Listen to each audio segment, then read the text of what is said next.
Anyone who's ever done anything worth doing has dreamed big, failed mightily, and mostly started from humble beginnings. This is a podcast about such people. The most fascinating podcast in the world is fascinating because of the stories of the human beings. Hello, everybody. It's Pat DeCerbo. The most fascinating podcast in the world has nothing to do with me and has everything to do with the people that agree to talk to me. And today we have a very fascinating human being. His name is Matthew Futterman. Matthew is employed by The Athletic, the New York Times company. It's the sports component of the New York Times newspaper. He is an accomplished athlete, an accomplished journalist, an accomplished author, having written 2 books, both of which I had read and both of which are very good. A father, a husband. He's a friend to many, and I've known him for a very long time, and I'm delighted to welcome him, and a fellow Union College graduate, by the way, Matthew Futterman. Welcome, Matt. Thanks so much for having me. It's good to see you. Likewise. How was your weekend? All good.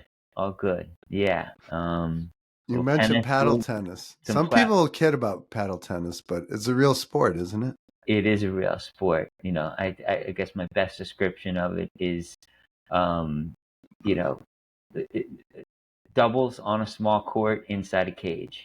So that's my concise description of it. Play all winter. I play a lot because, I love to play tennis. Played at Union, not very well, lost a lot.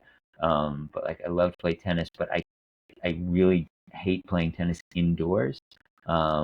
And so I almost never do it. And paddle tennis is a way to play something very much like tennis outdoors all winter, because it is essentially a winter game. No doubt. As I mentioned, my father-in-law, Ernie Pacquiana, built up the paddle tennis league in his town, Briarcliff Manor, from sometime in the 70s, well before I was on the scene. But he claims he introduced paddle tennis to Westchester, which I learned from you today is probably not true. At least not in southern Westchester. Yeah, I think I'm pretty sure it was invented by, a bunch of golfers in the 60s in Scarsdale. Mm-hmm. And, it's funny. It's a bit of a rarefied game, very much kind of like a country club sport, mainly played in the Northeast, a couple other places, DC, I guess is sort of quasi Northeast. Chicago it's apparently pretty big. It's played in Denver somewhat, a little bit in Twin Cities. I'm sure I'm missing a couple places, but unlike that other sort of tennis offshoot, pickleball, which has taken the world by storm the last few years, and even padel, which is a sort of European form of paddle tennis. It's platform tennis, paddle tennis, whatever people call it, has no designs on like taking over the world or taking over. We're perfectly happy keeping this as like this weird niche sport that only a handful of people play. Well, how many people would even go outside in the winter and play on an elevated platform? It seems like most people would say, "No, I'm not going outside in the middle of winter." I mean, and it's great. I mean, like, people are like, 20 degrees. Oh, it's perfect paddle weather. So it's a small group, but if once you get into it, you sort of understand like it is perfect paddle weather. You get warm very quickly. You're moving around. It's crisp. The ball doesn't go flying. So there's physics involved. I love it. It's like that other sport you love. Perfect 20 degrees, perfect running weather, right? Can be, yeah. There's a game that I sort of developed over the years, where can I run more miles than it is degrees outside? That's a fun one to play when there are certain when you love running in the cold like I do. So I've won that game a few times, and yeah, it's other things that make me strange and weird and kind of an antisocial character. I'm gonna add that one to my repertoire. I can definitely ride more miles than it is degrees. I do that regularly, but that's on my you bike. live upstate. It's a whole lot. It's probably easier than it is down where I live in New York City, where those single digit days are few and far between. But No doubt. you know, a single digit day is your basic Tuesday in January, right? Yeah, or yesterday. Yeah. Okay. Yeah, it was like 27, I think, yesterday when I got up. It was Got it. perfect running weather. Right. So I'm in the habit of asking people about their earliest memories, as I mentioned to you. And what do you remember? What are your earliest memories from childhood? I have a very, very early memory of, and I'm sure in the sort of, haze of the way the brain works, this probably isn't very true. But as far as I can think of it, it's very soon after my family moved from Brooklyn to Larchmont, where I grew up, and I was probably about 3 years old. And I do remember sort of like going out the back door of my home where I, essentially grew up in Larchmont, and uh, I don't know, it was sunny and it was warm, and yelling something to my two older brothers. Uh, Probably was rather inaudible given how young I was. And I think that was early days of of having just moved there. Maybe it's not. Maybe it's just early days of my memory of having moved there. Uh, but I was pretty young. I was pretty young. I do have some sort of other vague memories of nursery school, uh, and then things start to get pretty crisp once I get to kindergarten, and start having some of the sort of elementary school teachers that really sort of I just revere, as I revere a few other people in my life, because they were such a great collection of people who you know sort of brought us all up on Free to Be You and Me and the rest of great 70s music. I love that album. I still know all the words. Oh, sure. Absolutely. Amazing. There's a No. land that And just like, and, it's like years ahead of its time in terms of, in terms of, acceptance and authenticity and all things that like people sort of came to talk about decades later. What are Um, you going to be when you grow up? exactly. And William Wants a Doll, and yeah, just all kinds of, so yeah, it's really, and, Mel Brooks. So what more do you want? No, unbelievable genius. We talk Yeah, about range. I mean, I need Mel Brooks. Is he still alive? absolutely. I Yeah. need him on the podcast. Yeah. Do you know him? I don't know. Wish I did. I wish I did, but he's apparently, It's got to be 90. well into his 90s, and I yeah. read something about him recently, like last week, where he said he was kind of shut out of certain markets and he decided he would do something totally different. And he did. Yeah. No, he's yeah, and I think he's sort of. I remember hearing an interview with Jerry Seinfeld, and there was discussion about sort of now politically incorrect humor, and I think his argument was like, well, Mel Brooks deserves to be grandfathered in, like everything is okay, should not be canceled. Like yeah, because some of his stuff can be fairly offensive. But yeah, it's he's a classic. Just like Google the old album, the 2000 year old man, and you can't help but continue to giggle about it. Him and Hal Reiner, I think it was. I got to Google it. Yes, So you grew up in Larchmont. Did you know isn't Matt Dillon from Larchmont? he is. Is he Yeah. a friend of yours? No, not a friend of mine. He was, I think, a year or two older than my oldest brother.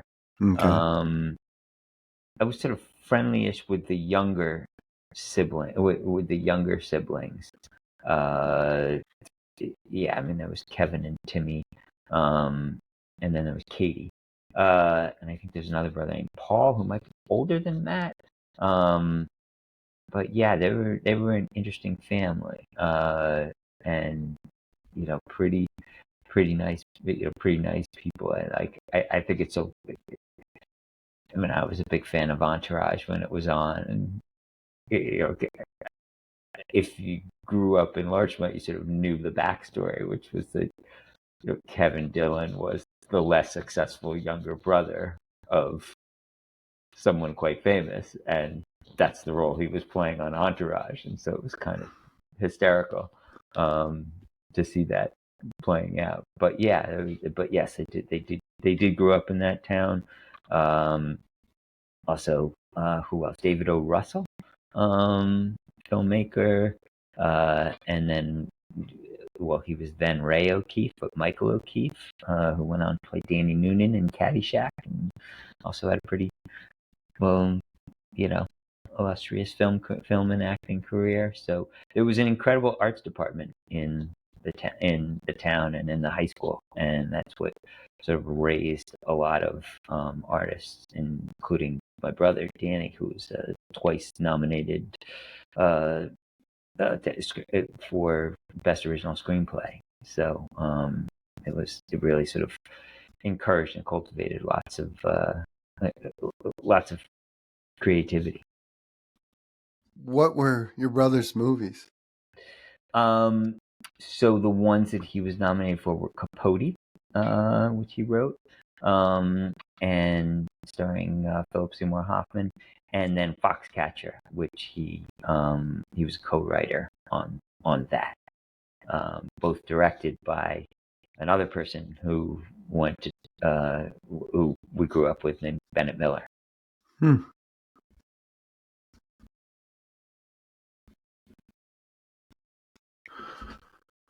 I too revere my early teachers, especially my phys ed teacher, who I'm still in touch with. I took him to the NCAA wrestling tournament last year, and we spent 3 days together. It was great, and had dinner with him about a month ago down in Florida. And my first grade teacher, as I often say, not many people know this, but I failed kindergarten, and they said emotional immaturity and antisocial behavior. And by the time I left Union College, not much had changed, I like to say.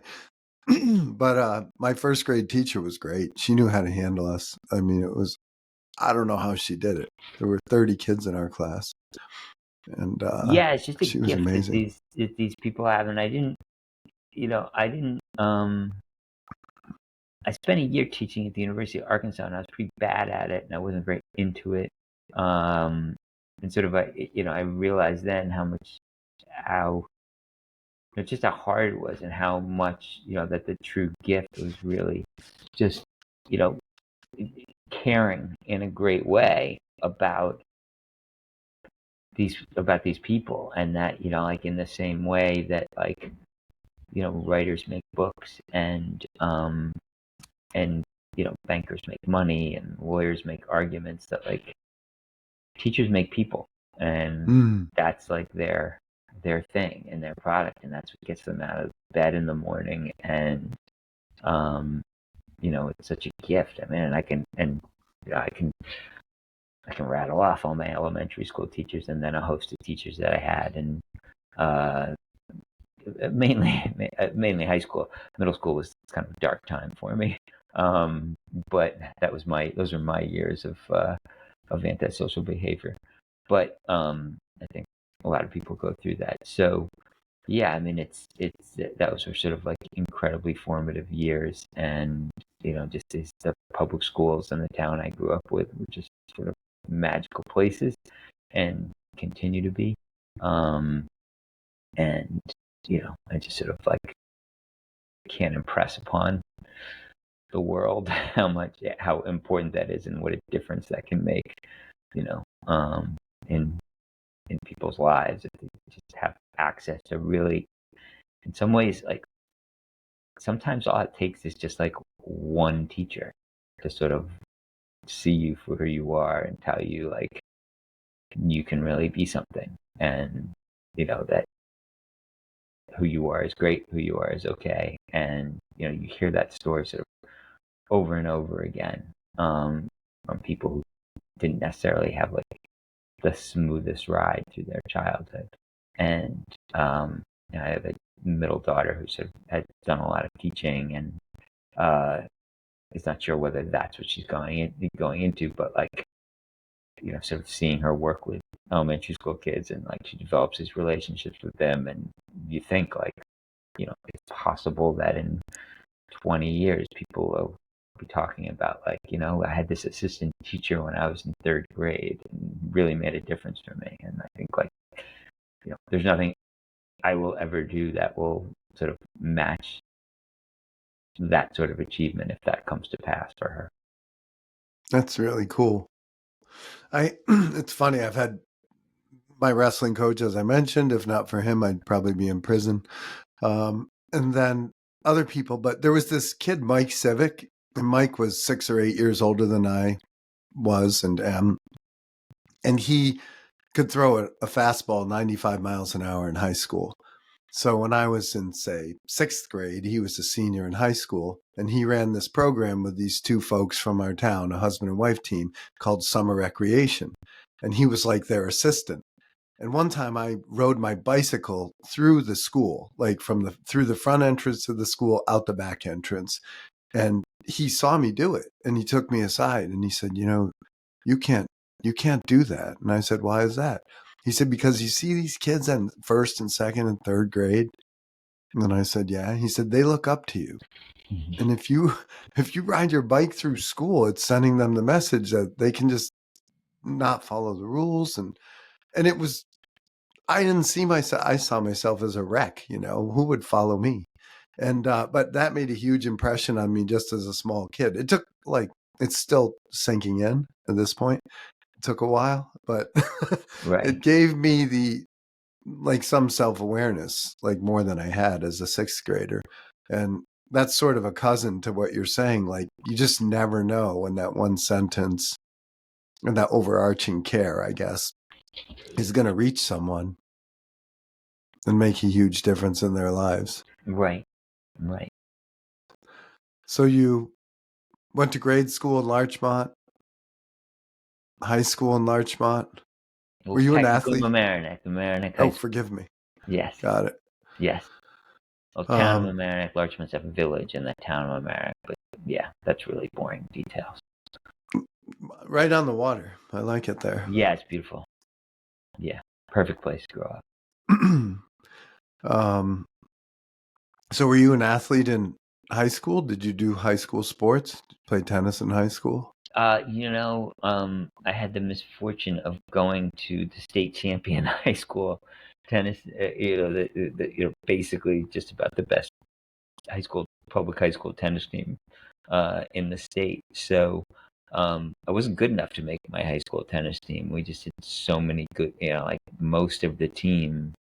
These are small teams, tennis teams, and most of the team went on to play Division I tennis. And yeah, I wasn't at that level, so I would have loved to have played tennis. I played many days after school, but just wasn't at the competitive level. So, I played, freshman in JV soccer. Then I got cut from varsity soccer. I ran cross country for a couple of years. Was injured my senior year. Yeah, I think I fall into that category of, I wished I was a better athlete, but just wasn't. So, what can you do? I had plenty of fun playing sports. Was always super interested in them, and I had the blessing of then going to a small liberal arts college, where the level, or I had gotten a little better also, and the level of tennis was, not as good as it was in my high school, and was able to make a team at Union and played there for 3 years. Speaking of Union, did you happen to read the magazine that came out yesterday or over the weekend? I did not. No. What did I miss? It was really good. President Harris wrote about something that you just said. He said, "What gets me out of bed in the morning?" Mm-hmm. And the question was, "What scares you the most?" And he said, "I'll get to that." And he never got to it, which was great. He said, "I want to tell you what gets me out of bed in the morning." And it was really beautiful. It was like 10 things that get them out of bed in the morning, making a difference at Union and in students' lives. But they were really poignant little vignettes. Mm-hmm. Like one of them was commencement day. He says, I like to get up real early in the morning and walk over to campus. And he says, I invariably encounter stragglers from the night before Right. who are about to graduate. And he wants to make sure the campus is in the way that it needs to be for commencement. And he Mm-hmm. talked about earlier, like number one was greeting the parents and the children or the new students on move-in day. He Right. loves that. And then so it came full circle. The first thing was move-in day and the last thing was commencement. And it was really beautifully done. And, I think I for sure oversimplify what it is to be a college president, even though intellectually I know it's a super hard job. You can't possibly know what it's like to be on 24/7 in charge of 3,000 people, Right. plus staff and faculty. And Yeah, that would be challenging. I mean, if I had that question put to me, um, from a professional level, what gets me out of bed in the morning is I think like, you know, I'm a journalist, and I guess I think like this. And I'm going to steal this because I once heard Dan Rather say it like about 30 years ago when I was in journalism school, and it obviously really stuck with me. Um, and it's that this just might be the day that the best story of my life falls into my lap, or doesn't fall into my lap, but that I get onto the best story of my life. Um, and that really hit me because like here it was, I guess it was 1995 when I was listening to Dan Rather say this, and like he was the anchor of the CBS Evening News at that point, and taking over for Walter Cronkite, and I covered lots of big stories, and he was still in 60 Minutes, and here he was still saying that what gets him out of bed in the morning is, that this might be the day when the story of my life happens. And I thought that was really neat, and I think now that I'm sort of I'm not as old as he was then, I don't think, but around probably in the same neighborhood. Um, and I'm probably I think I still feel that, and when I don't feel that, maybe that'll tell me that it's time to do something else. interesting. That's a metaphor for everyone, isn't it? Well, it could be. Yeah. Like this Uh, could be the best, like that song, uh, right. I guess so. best day Yeah. of my life. At the marathons and in my case triathlons, they always play that song when Hmm. everyone's milling around. Right. And I always think to myself, yeah, it's going to be a good day. Right. Sometimes I forget though. Sometimes I get a bad attitude, and then I miss stuff like that Hmm. could make it the best day of my life. Like what new relationship might what interview, like you say, or what human being, the best, you might make another best friend. Right. You could. You just never know. Right. And professionally, like I do. I am hopeful that I haven't written my best story yet, and if that's the case, then maybe today's the day where it'll start. Just the fact that you say that to me gives me a high degree of confidence that you haven't written your best story because you care. You Uh, want to write your best story. yeah, I think. I That's mean, half the battle. yeah. Look, I think I'm better than I was. I mean, certainly better than I was 10 years ago, 20 years ago, and I guess maybe I'm better than I was a year ago. I would hope so. I do think just you develop more contacts, you figure out tricks, you read other people who are good, um, all sorts of things. I mean, and if you still have the desire to get better, then you can still get better. And I sort of think that's pretty much, and I'm still there. So I still have the desire to get better.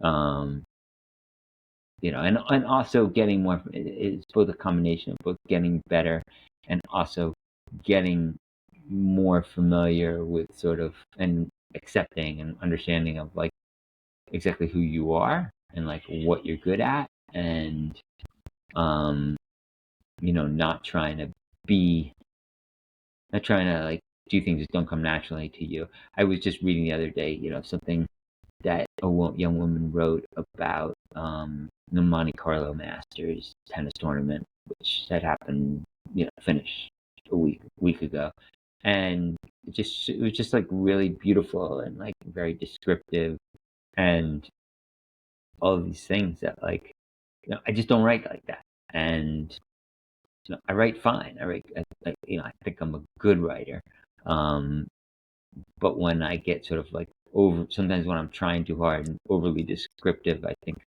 my stuff reads like someone who's playing piano and is hitting the keys too hard. Not that I know how to play the piano, but and and so I try not to do that. Like I just sort of like, I try and base everything I write on really good reporting and keep it simple and short, declarative sentences, and like that's who I am, and that's fine. That's okay. Like I'm not going to be William Faulkner. Totally fine. Or the William Faulkner version of a sports writer who is, maybe it's Wright Thompson or Sally Jenkins or someone like that. So, as a reader of at least two of your books and some of your articles, like I feel like you're a great storyteller. But Thank you. having read Breakfast at Tiffany's recently, I said to myself, as you were speaking, I'm like, he doesn't write like that. He doesn't write like Truman Capote. And since you mentioned Capote, I figured I'd bring it up. Right. Isn't it amazing? Like I think of Hemingway, I think of people that write, they say so much in 2 or 3 sentences. I don't think you write like that, but you're a very good storyteller. And Well, thanks again. I appreciate that. Right. And I think, yeah, that's sort of like when I'm at my best is when I have a good story in my head and I can relate it and sort of like, you know, you make action. all these really keen observations about people's like personalities. Like the track coach and running to the edge, Bob. Yeah, I think but Bob Larson, yeah, I Yeah. think a lot of that comes from the kind of questions that I'm asking, Mm-hmm. you know, and what what's motivating them, what they care about, and you have these like sort of long, hopefully in the best of circumstances, you have these sort of long conversations with people, and you're able to talk to them about like what they care about, what gets them out of bed in the morning, um, what they want out of their day, out of their life, out of that moment, and like I say, in the best of circumstances, they're sharing that with you, and It's you're been a while able since I to read that book, but my recollection is you described the kids on the team like you made them characters. yeah, well, Like, I just like it's a very intentional thing to like. Yeah, I mean that's a book about a guy I would argue is sort of just about America's just about the best long distance coach. He he's not as famous as Bob Bowerman, the Nike coach, but like Bob Larson pretty much invented the way everyone trains these days, mm, which is threshold. You can sort of long threshold runs, long runs at your race pace, basically. You know, which is where you get the title for the book. yeah, running to the edge. Like going to the Mm, point where like getting yourself comfortable with being uncomfortable and like figuring out how to live with that. mm. Um, That's another metaphor. it is, isn't it? Yeah, yeah.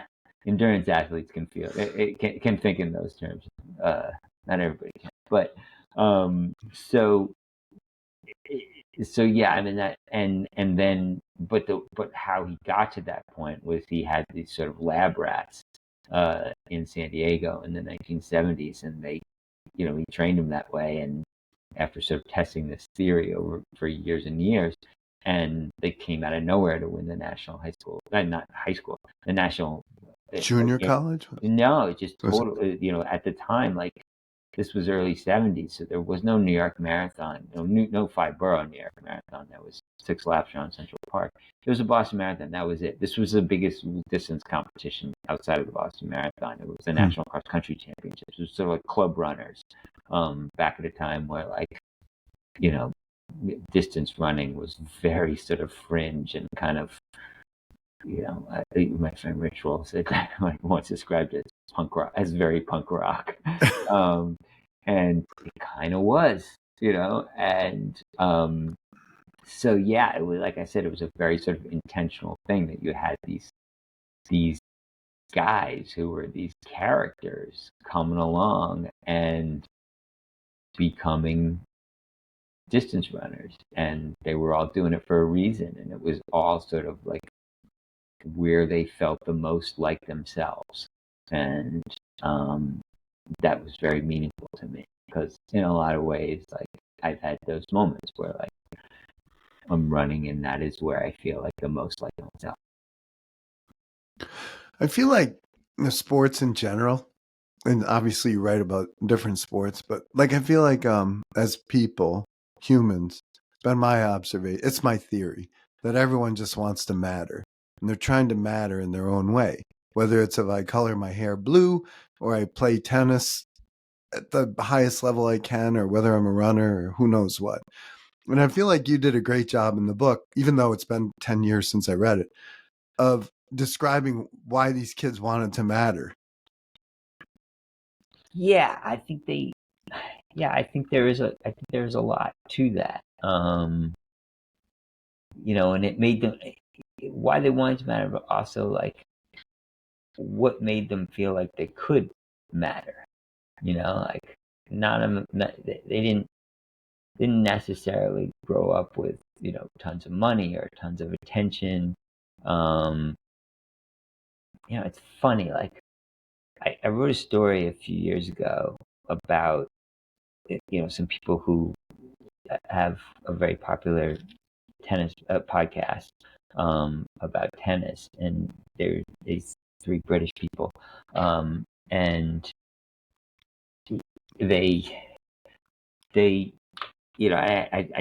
sort of like the tennis podcast, and other than like Andy Roddick has a podcast, but that's something different. He's a U.S. Open champion, a former world number one.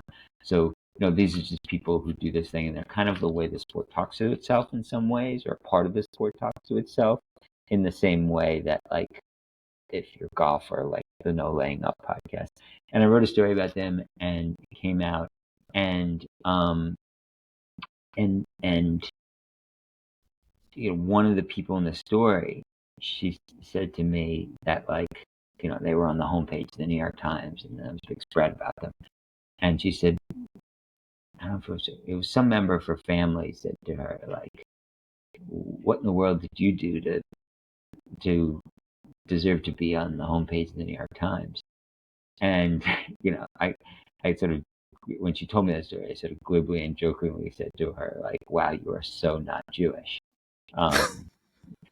Because like my parents had been telling me I should be in the New York Times since I was like 7 years old, or certainly 17 years old, and and I think I don't take it for granted. I'm sort of aware of that and how nurturing and supportive my parents were, but I guess I thought that a lot of people grow up in that way, and while that may be true, there's a lot of people that don't, and there's a lot of people who, and like including some of these guys who were running, and they just sort of had to find themselves and like get them. That this is a long-winded answer to that idea of like mattering, and you can get that from different ways, and like I definitely got that message from my parents,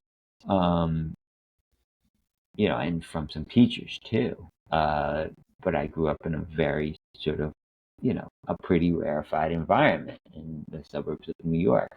And, a lot of people don't grow up in that environment. And even if they do have that environment, it's not necessarily in the culture. And it sort of hadn't necessarily, I think, sort of like been embedded into the culture of,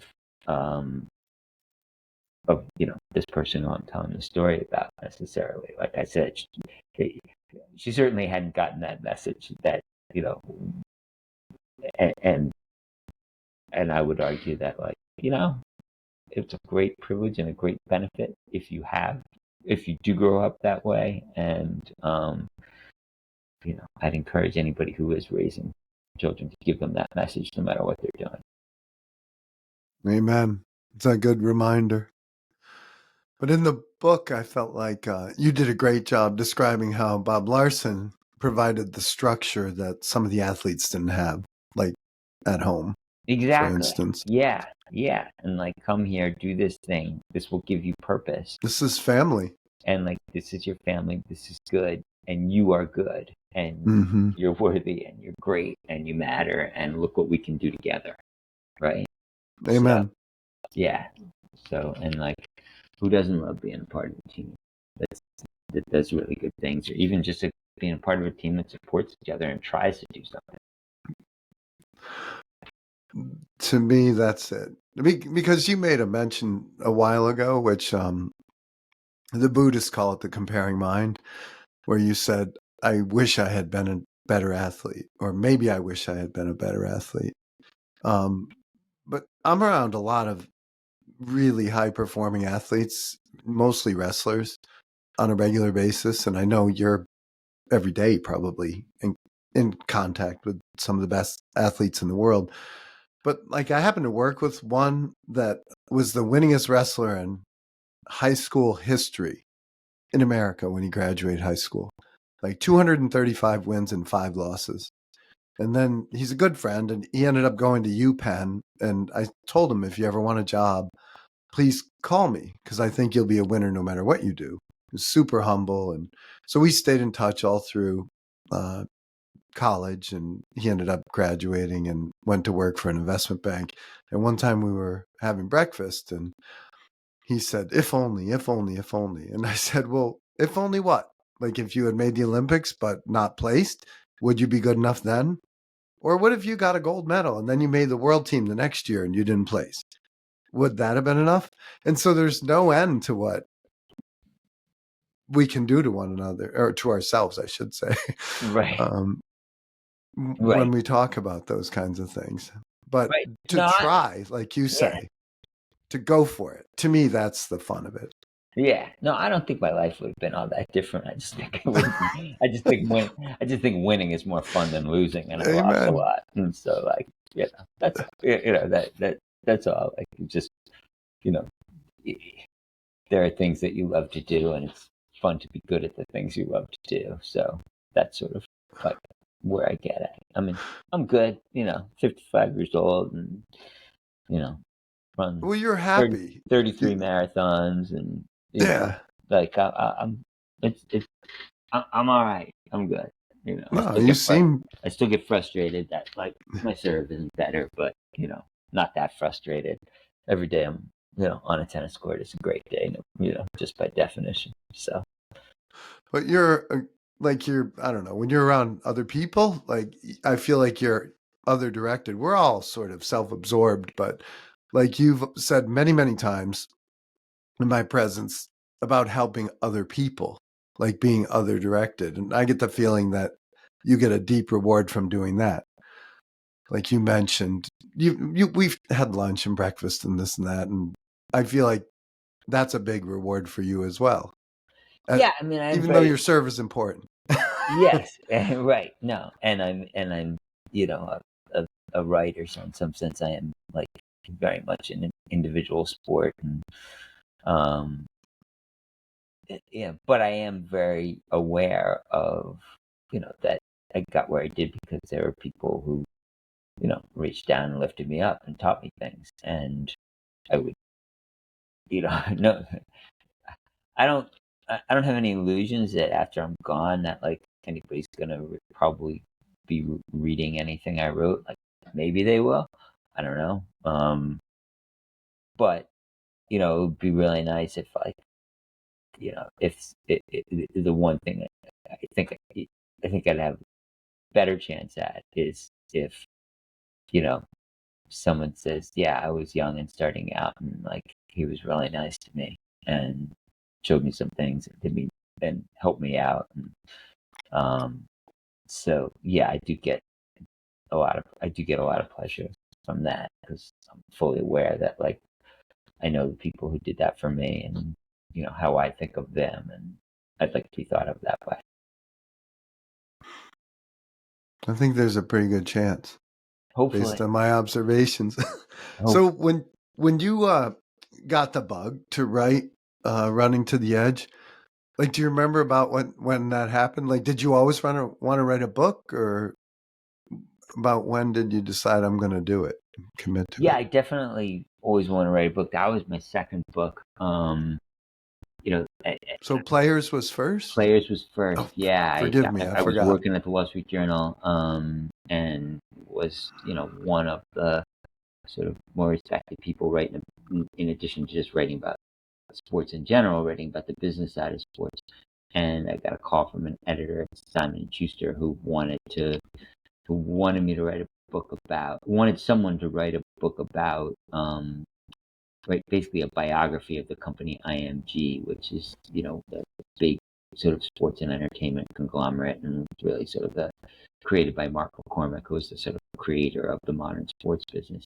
Mm-hmm. And I like thought about that idea, and he said like I think you should read the book The House of Morgan, which is a biography of J.P. Morgan, essentially, J.P. Morgan Chase, and so I got that book and made it about 100 pages into it, and it was like, uh, yeah, I don't think I want to do a biography of a company, but I would like to write about how sports became a business, and that was sort of a big, expansive book telling a sort of amorphous 50-year or so or 60-year history of sports evolving into the modern behemoth that it is, because it wasn't always like that, I promise. Even though it might look like that in some old grainy videos of a full Yankee Stadium, sports is a pretty ugly mom and pop business in the 40s and 50s.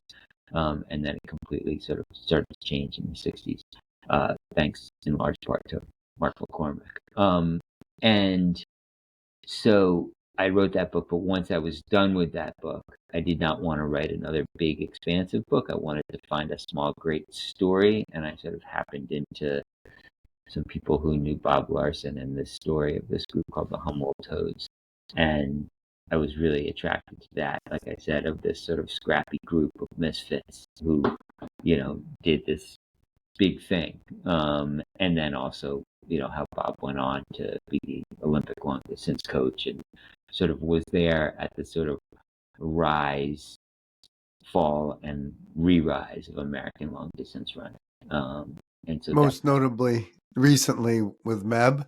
Yeah, with Matt Kufleski and in part with Donna Castor, Mm-hmm. and like I said, just really changing the way people went about their training and sort of learned what it would take to be a successful long distance runner these days. And it's the playbook that everybody follows now.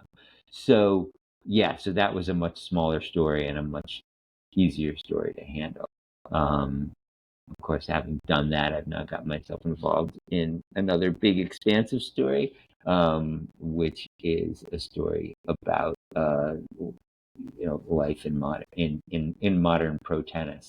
What it takes to reach the top of what I would argue is the most competitive sport on the planet, just about, and the cost and price of fame. I can't wait. Yeah, that's still gonna come out next year. I'm sort of trying to wrapping up a first draft now, and yeah, that'll be. It's called The Cruelest Game right now. Is the working title. Uh, The what game? The Cruelest Game. Hmm.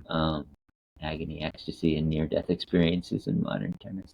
Mm. So, I've read a bunch of biographies, most notably Andre Agassi's yeah, autobiography, I guess it was.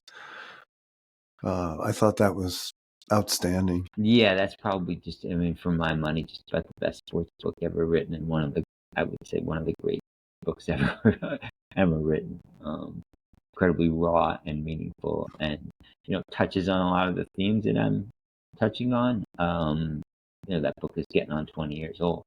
Mm-hmm. So there's been probably 2 generations of players, or 3 generations of players since that came out, and the world has changed. In terms of social media and pressures and all kinds of other stuff that come to come to come to bear.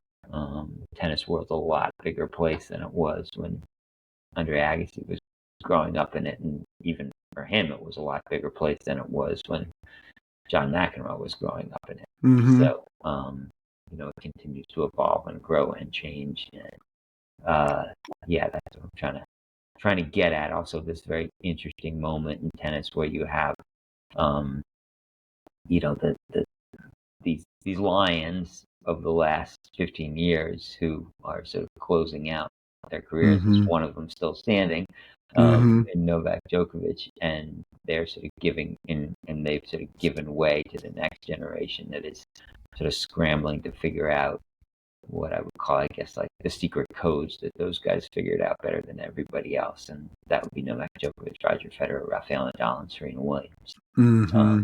Who won more than anyone thought possible someone could win. And now you have this new generation who's coming up in a different time, and like I said, trying some doing better than others in terms of trying to manage it all and figuring out how these people did it for so many years.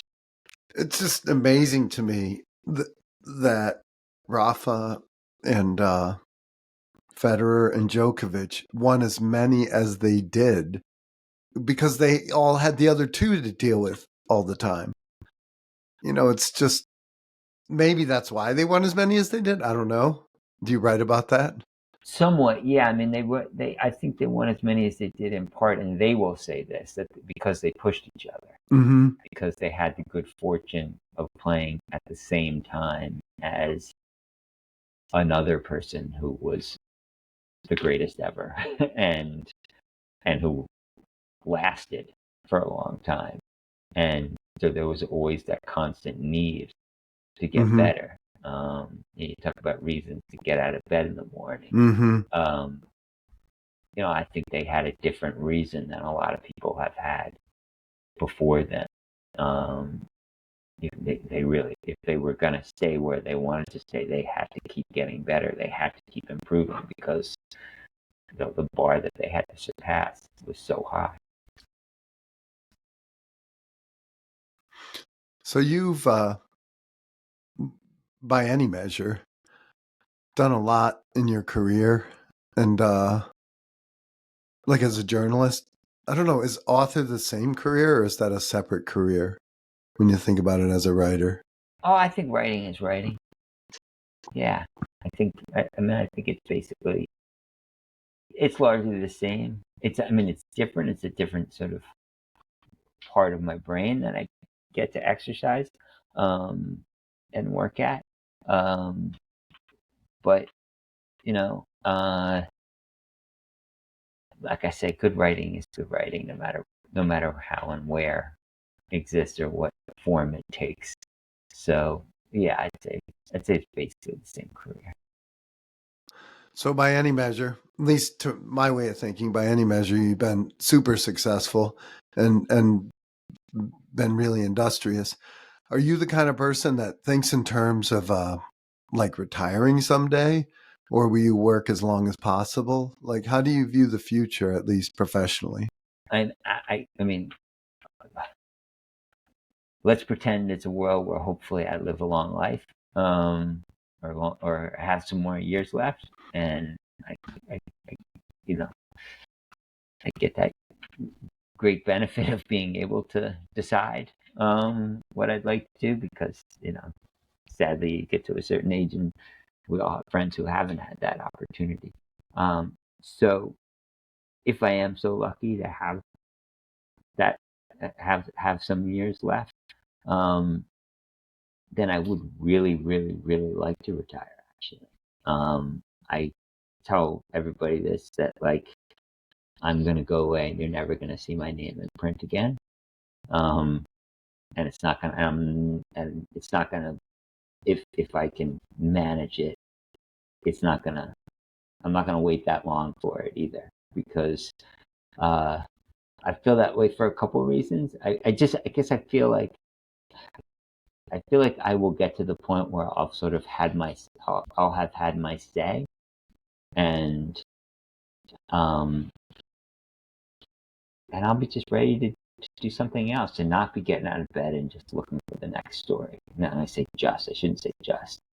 Um, there's I've got other interests. There's other things I like to do. What are you not doing that you want to do?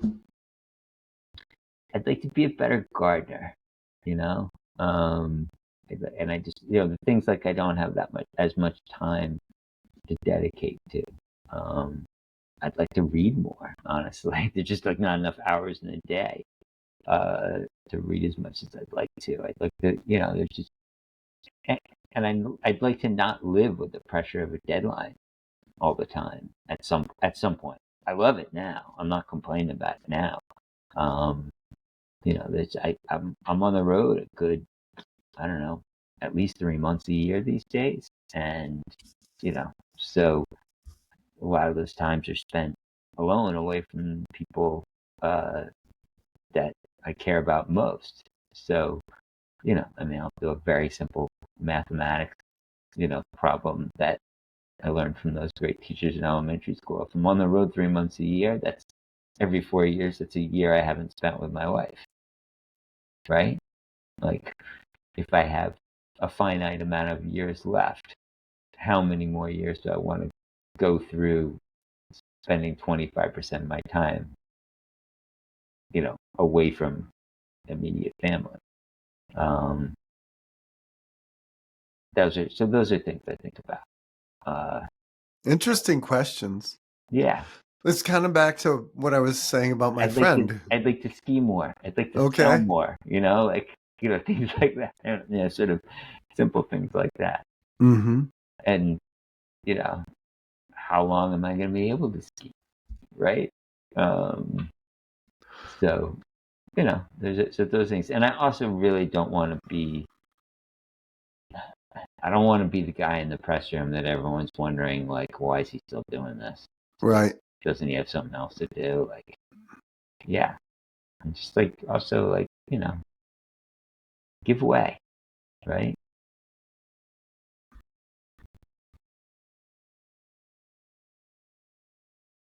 It's interesting. Because if you asked Rafa and Roger, and I know Djokovic is still playing, but like the minute Roger was done, he's like, I'm sorry, I'm done.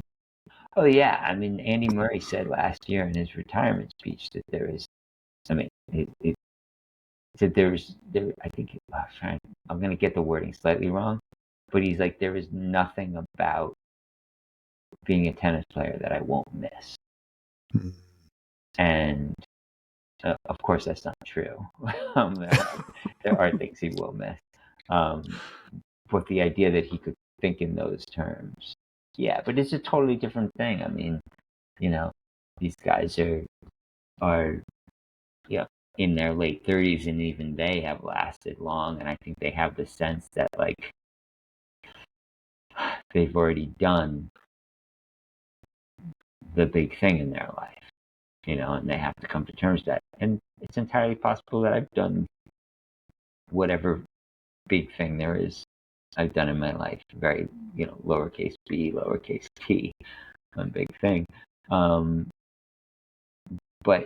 they're coming to terms with that at a very young age, and there's also great frustration, I think, probably with all sports, but with tennis in particular. And I'm going to paraphrase Andre Agassi, who said, like, the frustrating thing is that, like, by the time you figure out the game and how to go about it, your body won't let you do it anymore. Mm-hmm.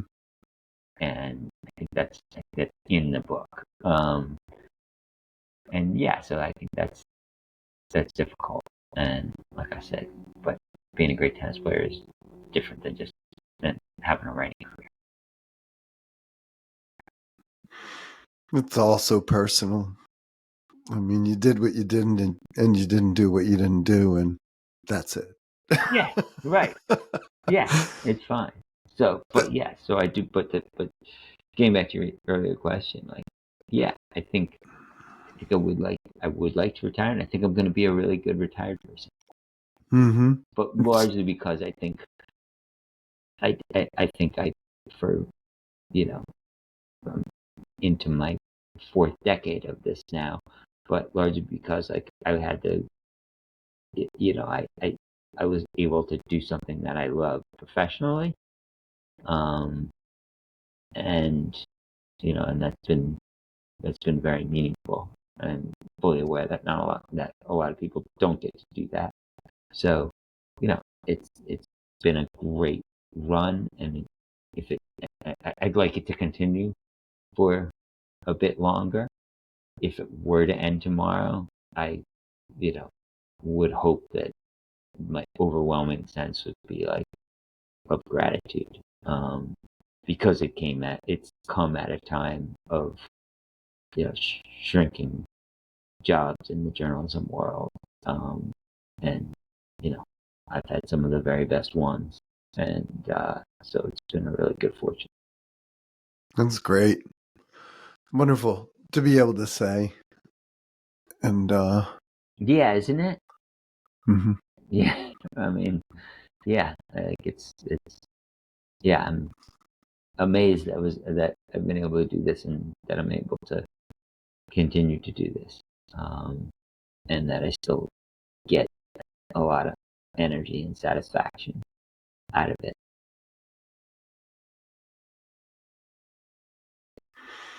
Is there anything that you might like to say that we haven't covered, or do you have any questions for me, or Why do you want to do a podcast?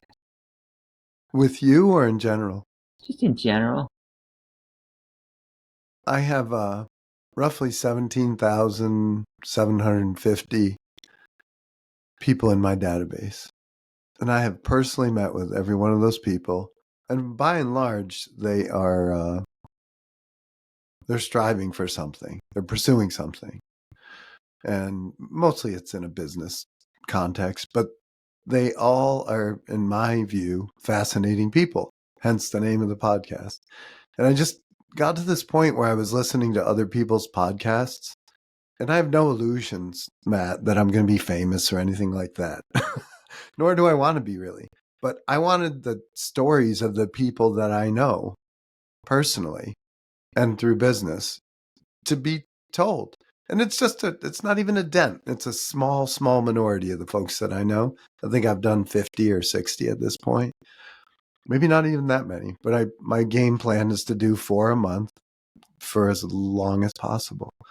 And I think they're fascinating. Like, I think everybody's story is fascinating. And I wanted a chance to interview people and get them to tell their story, and to have what listenership I do have, which is not big at the moment, but get to hear those people's stories. It's fun for me.